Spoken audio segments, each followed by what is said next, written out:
Mavis! Mavis was a diesel engine who worked at the quarry. She shunted trucks for other engines to collect.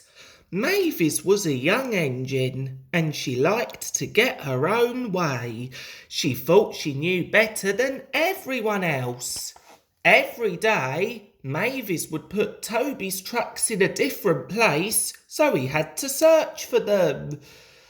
"Trucks should be where I can find them," said Toby crossly. "Nonsense," said Mavis. "I can't waste time arguing," said Toby. "If you know so much, then take the trucks yourself."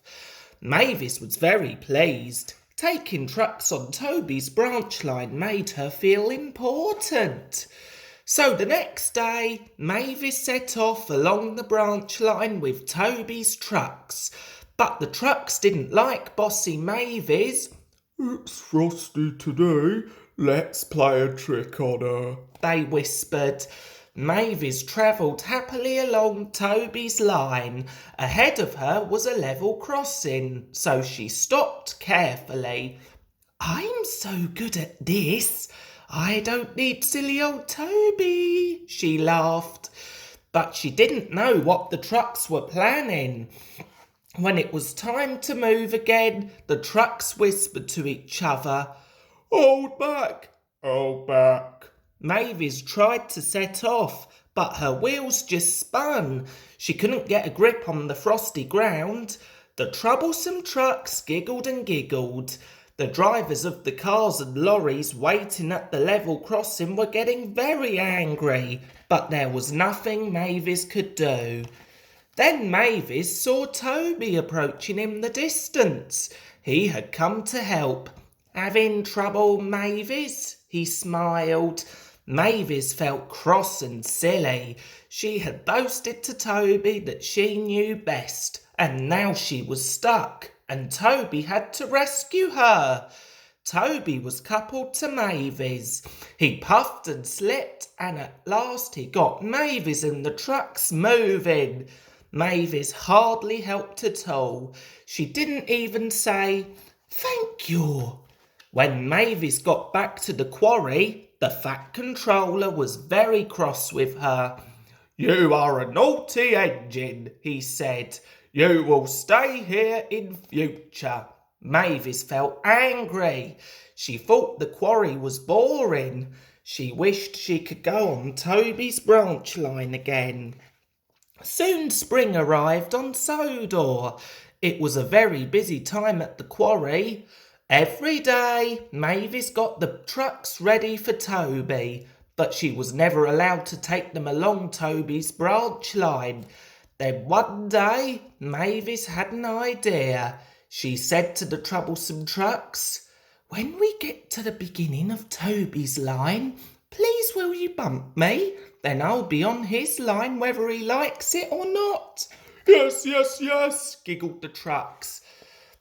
"I'll show that fusspot Toby," said Mavis to herself.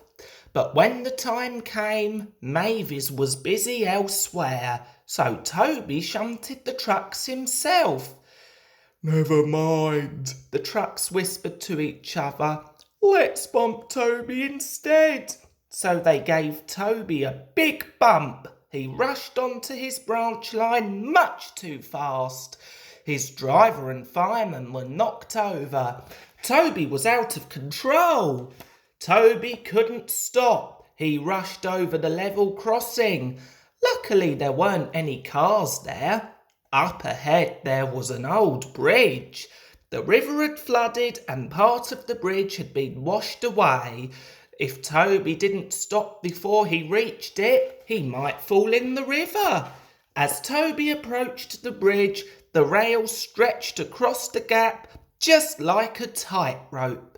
His driver braked hard, but Toby slid along the track. His brakes squealed. He used every bit of his strength and stopped, just in time. Mavis felt terrible. It was all her fault. So she rushed to the rescue. First she pulled the trucks back up the track, then she helped pull Toby carefully away from the bridge. "I'm sorry, Toby," she said. "It's all my fault." "Never mind, Mavis," said Toby kindly. "Thank you for rescuing me." After that day, Mavis and Toby became good friends. Mavis still bossed the trucks around at the quarry, but she always listened to Toby's advice.